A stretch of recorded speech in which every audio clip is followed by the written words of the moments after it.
You're listening to the Veterinary Innovation Podcast.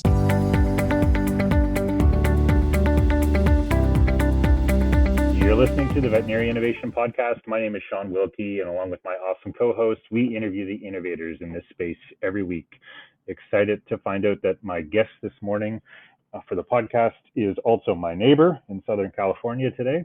Ivan, please go ahead and get us started. Hey, I'm Ivan Zach. Very excited to have Yang Shi on this podcast today. Yang is the co-founder of VetSnap. Prior to co-founding VetSnap, Yang was head of technology at National Veterinary Associates. That's how we met. I was trying to sell him SmartFlow. He never bought it. Good job, Yang. That is not true. That's deployed in many of our sites, including many of our specialty sites. But before that, there's a hodgepodge of roles across aerospace, tech product management, and management consulting. He lives in Southern California with his wife and pup. He enjoys traveling, architecture, and sitting in front of painting at museums. Yang, very excited to have you on this show. Thank you for joining us. Thank you, Ivan. Thank you, Sean. Good to be here. Good morning. So, you have such a broad experience in education and your past in the technology, and then the NVA was a huge role. How does it feel switching from a large corporate organization to being in this startup? It's very different, and yet it's also like feels the same. And because even in my past role at NVA, when I joined, it was considered a very small company at the corporate level. And then it grew so much in the last 5 years that I was there. So it really had to be scrappy. So in that sense, it was like kind of the same as like a startup culture until it became much, much larger. And then, it's very different owning your own company. My good friend and partner, Greg Schimpf, who was also at MBA, like he and I, it's interesting because we co-founded along with our CTO, Steven. We had 3 people co-founding. There were a lot of people that were able to help with starting the company, so it's a little bit easier. But certainly, it's very different from running a corporate team. You just have a lot more support there, and here we're just kind of winging it with everything. That sounds pretty interesting and a journey that I'm pretty familiar with, Yang. So you're sitting at your desk at NVA one day, and what happens? How did you get to this point? What's the origin story? How did the 3 of you guys come up with this idea? And then I think the best way to do it is let's roll into what does VetSnap actually do? Sure. It could be a very long answer. I'll try to keep it brief, and it's quite interesting. Greg and I, we knew each other for a long time at MVA, and really, first and foremost, I consider it a privilege and good fortune to have met Greg because, we became very close friends almost as soon as I joined MBA. And he was there for already like 10 years at the time. And we knew almost immediately we wanted to do something together. And as MBA grew, and our interests were serving the hospitals and really being more hands-on and getting to hear from our customers, right? Like the doctors and staff at the hospitals. We just had less and less time to do that. So after the JAB transaction, he and I just, looked at each other and we said, it was time. It was time to do something different. And then, Steven joined us along that journey. And answering your question about like what VetSnap is now, it's kind of interesting. We knew that we wanted to do something that was going to be impactful for the hospitals. And we started off focusing on inventory management, which we are still doing. And it's a big part of our journey that we're planning for. But, we went to the hospitals, different hospitals, interviewed them, and then we focused a lot more. VetSnap right now is primarily it's focused on controlled substance management because we found that it's like a big deal in hospitals. It's a very manual process, and we've made it simple, easy to adopt, and easy to use. Saving people time, reducing stress that like hospital staff, these days they just don't have a lot of time, especially with the pandemic. So saving them time, reducing stress, making it easy to learn, easy to roll out. That's what VetSnap is about. And, that makes us very happy because it helps us stay true to our goal when we left MBA, which was help our staff and help our hospitals.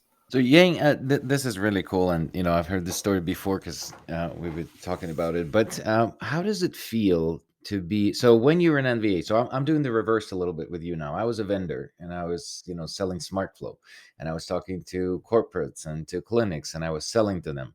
Now that I'm involved with the other side, with the consolidation, I'm kind of, on the other side, and everybody's trying to pitch to me, and it feels like a little easier side actually to be on. So how does it feel for you as a startup now, from being the one who accepts technology, talks to the innovators, talks to the different, startups, and now being a startup? What is that emotion like? And can you appreciate now the different sort of sides of the table? Yeah, I think I always, Ivan jokes that we never bought any smart flow from him. That's again Oh, not he true. tells lies all the time, this guy, obviously. Now we caught him. This is great. But even at NVA, I sensed that it was very difficult for startups to get started in our space because it's very hard to sell into hospitals. And that's why, right? Like I went to events that I'm sure I know, Ivan, you did, like the Veterinary Innovation Summit, just Yep. to look for anywhere I could to look for startups. So I definitely, at a certain level, appreciated how difficult it was and how it would be nice to have an ability to incubate or partner with startups earlier on. And I think NVA is doing some of that now. They're more aware that they need to get in a little bit earlier in the game. But it is different. Like once you actually are selling, and selling is a very different skill set, and I'm not very good at selling. So you probably know honest. what not to do from being on the other side. Well, yeah, I mean, just like being patient and knowing like it's a different audience, right? Selling to Ivan will be very different from selling to a hospital manager and a managing DVM, because like one's a consolidator and one's an independent hospital, so you have your different audiences there. But yeah, it is very different. So what are the big things that you learned on the other side that are really helping you now in the startup game? Like there's got to be a couple, like let's help the other entrepreneurs cheat here a little bit through your experience. Well, yeah, I mean, one thing it's hard to replicate is just the network, right? And the credibility that you gain.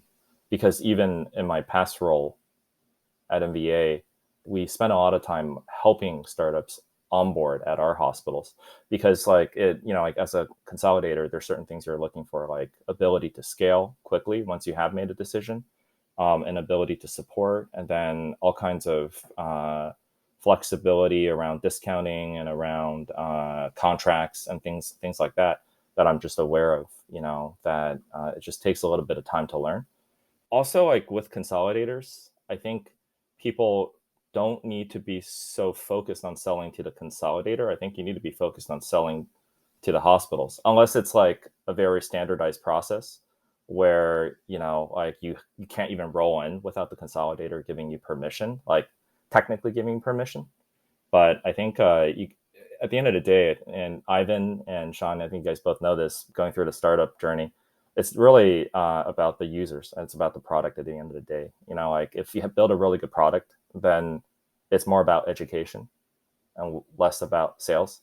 And that's what, not to transition topics, but that's what we found once we started getting our product really good, is when we started talking with hospitals, it became a lot less about convincing them, more about just educating and sharing with them what's possible. Yeah, no, I love that, what you described here, because this is an interesting thing that I bumped into when I was selling SmartFlow to individual hospitals. We dialed in the solution there really well and resonated immediately with them. But when you switch to selling to consolidators, it's a completely different ball game, because their interests are different. And as you said, you're building, it's such a tricky environment in which you're building towards the end user, which is the clinics, whoever in the clinics that is for. But then you need to convince the corporate, and their sort of goals are a return on investment to their shareholders. And then you need to really articulate how your solution, by helping the clinics, therefore increases the return on investment to their shareholders. And it's just an interesting, tricky game. How do you get there? And navigating around that is pretty difficult. But I do want sort of to compliment NVA and your role while you were in there. You were one of the easiest people to talk to, because you actually did sympathize with the startups and what you're going through as a journey, and the ability to scale. But let's go a little deeper into the VetSnap. So right now you're focusing on controlled substances tracking, which is a problem that you identified. It certainly resonates with the individual clinics. How does that resonate with the corporate, and do they recognize a problem? Yeah, and I think that goes back to what you were saying, like corporates are looking for ROI, but I think it changed a little bit, right? Like since not to keep going back to the pandemic, but I think since the pandemic and just the labor shortage, which was always a problem with our industry before, but is even more so a problem now, I think corporates as well as independent hospitals realize the importance of finding ways to support their staff, right? And unless you're a hospital that's just not doing any tracking for controlled drugs, That's a different problem. that's a different problem, right? That's a different problem. But if you're doing it, it's people aren't really having a great time doing controlled drugs. Hold on, now that didn't sound right. I'm joking. I think some people are. Let me rephrase that. People don't have a great time logging controlled drug usage and making sure that it tracks well with patient information, all that good stuff. That makes a lot more sense, yeah. Yeah. So because of that, I think both corporates and independent hospitals realize that comes to the education piece. We make it simple for them to adopt and to use it and stay compliant. And people are just like happier. And we ask the hospitals that have deployed it, do you want to go back? I think that's the most important question.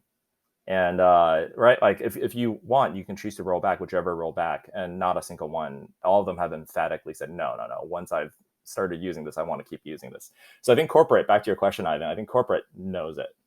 And they feel it, right? Like anything to help with reducing stress with clients, I think with the staff is good. And then, they're also looking for more controlled studies depending on how big they are. So we are working with corporates where we're designing you have to ask questions like pre-post, get a pre-post analysis. And a lot of times it's very subjective. So maybe like for the startups out there thinking about how to design a pre-post deployment, you got to be very careful in thinking about the questions you want to ask, how you capture all of the data points before you deploy the software, because it's a little bit harder to do that once you have deployed it, to then go back and say, oh, I wish I had asked that question. Yeah, totally. So Yang, a couple things. I mean, you're speaking both of our languages, or at least Ivan's past language and my current language. Canadian? No, I'm thinking the startup language, the selling to corporates, selling software. Remember you used to do that, Ivan, a while ago? Anyways, Yang, so what I wanted to double click on is the whole idea of user experience. So you've said over and over again that people are really enjoying using your product. So how did that come about? You're a software engineer, I'm guessing, by your resume. So how did user experience come to VetSnap? Have you focused on it, and is that what's giving you the edge? That's the first question. Yeah. So I'm actually not a software engineer. I can code, but only in like C and embedded C from 15 years ago. Good. So I do not code at all. Full disclosure, we have a wonderful chief technology officer by the name of Steven. And I think that's one of our secret sauce, is finding someone who's a full stack developer that's able to quickly adjust, like full stack to the sense that he's also doing product management, and it's overlapping with my role doing product management and client experience, client success. That's how we adapt. That's how we, we're never too proud. Like it goes back to like you're asking, what are we doing? Like, are we doing inventory? Are we doing controlled? What is it? We want to do inventory, but the first thing we want to do is solve like the piece within inventory, which is controlled, right? So we just have to listen to the clients. And when the clients, every single hospital we onboard, adds like 3 or 4 new features to our product. Your backlog. Yeah, I can relate. Yeah. And we're able to turn it around within like a month. And I think part of it is just like when you're small, you're nimble. Mm-hmm. And we'll have the same problems any large software company will have like 5 years down the line. Like 5 years down the line, you ask us to change like 3, 4 features. It's going to have all these little tendrils that are going to like pull you, and you won't be able to commit to changing it within a month. But right now we're just super hungry and super eager. So we listen to our clients. And at the end of the day, it goes to lean operations. That's how we think about everything. How do we reduce waste? How do we make things simple? How do we like reduce double work, errors, things like that? And that's what our client experience is kind of tailored around, listening to our users and identifying how to reduce waste. Yeah, it makes sense. So then the next kind of part B is change management is a thing. I feel like in my company, Talkatoo, like that's all we do now. Like we built the software, now we're just in the business of change management, which is people have done things a certain way for their whole career. And now you're coming in with a whiz-bang solution that's meant to make their life easier, but they need to change. And so how does change management affected you guys at VetSnap, and what do you do? What's your secret sauce when it comes to helping people change? Yeah, you guys can see me smiling here because it's interesting. I think people mention technology disruption a lot, right? Just like that phrase. Digital transformation is everywhere. Transformation, disruption, transformation, something big, right? And I think hospitals don't have time to do like gigantic transformations. I know this because, in my past role, a lot of hospitals had to migrate from one practice management system to another. And I saw how difficult it was and how involved the process it was. We don't actually do that. We've been able to kind of design the onboarding and training process where for the lay staff, like the people that aren't doing administration, they really don't get trained. I remember Greg and I, when we first started with our first 2 hospitals, we'd sit there on go live date and we just wait for people to dial into our training room because it doesn't take a lot of time to learn anyways, but we're just waiting for people to dial in to train them the little training that they needed. No one showed up. And we just started looking at their accounts and they just started using it. So I think, and I think it's probably the case even, like with your software, right? Like it's intuitive. It's meant to be intuitive. We didn't design it to disrupt the hospital process. We actually designed it to look almost exactly the same. Instead, we tried to find novel ways of using technology to simplify and save them time. So change management has been a little bit easier for us right now. Good. We don't spend as much time thinking about change management, more around nudging. Like we always like tell them, like, we're not going to transform you. We're going to nudge you in the right direction. That's awesome. That totally makes sense. And it's interesting to kind of collect everything that you said, how you work directly with the customers and how, you're selling to consolidators. It's just, I know we're going to ask you right now about the book recommendation, but there's a book that I'm reading right now that is just phenomenal. It's called Founder's Mentality. And it actually talks about how large companies fail to continue doing this insurgency of, just kind of propelling into the future because they get bogged down in with the bureaucracy, they grow too big, and then they're not looking at what the frontline staff is doing. I think that's what a lot happens in consolidation. They think about the top level processes. They don't ask their people how they work. So if they were listening more to vendors that actually are channels of communication, if there's certain vendor that kind of bubbles up from the clinics to the corporate, and they say, we want to use VetSnap or SmartFlow or Talkative, that means that resonates with their frontline staff. So pay attention to that and see how scalable that is. And then if it is, then help the startup or the software to be implemented across, because that's what your people want. But anyway, just a sidetrack, but a phenomenal book. If anybody wants to read that, The Founder's Mentality, it's really good. I'm going to make this book an absolute must read when people join our company. So anyway, so with that, this is awesome. And we always ask 2 questions at the end. One of them is, what TED Talk video, something that you watched, read, or it could be a book as well, you recently bumped into that you think that the listeners would appreciate and check it out as well. So, I've been asked this question by Ivan. It's like the 3rd time now, and I have to always come up with like a new book. But this is one of my like favorite books, Omnivore's Dilemma. And it just talks about like the evolution of like how we eat, like government policies and the histories of how we got into, like eating the way we do and whatnot. So I think that's just like an interesting book to peruse over the holidays. Noodle on. Awesome. And so Yang, the last question is, another innovator in the vet space that you think we should have on the show. Yeah. So Angela Morissette with ScratchPay. She's a dear friend of mine and Greg's. And we were actually just on another webinar a while ago with Busy Sites and Cassandra. But, like Angela spent a lot of time just sharing with the audience, like the innovations they're having around payment processing and all kinds of stuff, aside from what's bread and butter with ScratchPay. So really good to have her on this. Awesome, Yang. And we also, we were chatting earlier, there's a webinar coming up for your guys' organization. You want to mention that just before we wrap up here? Yeah, so a few things to mention. One, we're partnered with Clinicians Brief, and we're producing an inventory-focused, race-approved CE webinar with Dr. Karen Felstead. And she'll be sharing some simple and easy tips on ways practices can build and improve their inventory process. emphasis on being simple and easy. So that's December 9th, 2021, this year at 8 p.m. Eastern Time, and they can register and sign up at Clinicians Brief's website. And also, the whole team at VetSnap, we're going to be at VMX and WVC. And at VMX, we're going to be in the startup corner. So looking forward to sharing what we can do for hospitals around controlled substance management while there. So looking forward to that. Thank you so much for listening to the Veterinary Innovation Podcast. If you want to hear about our new episodes, please follow us on any social media channel. Also, you can check out our website at veterinaryinnovationpodcast.com. See you next week.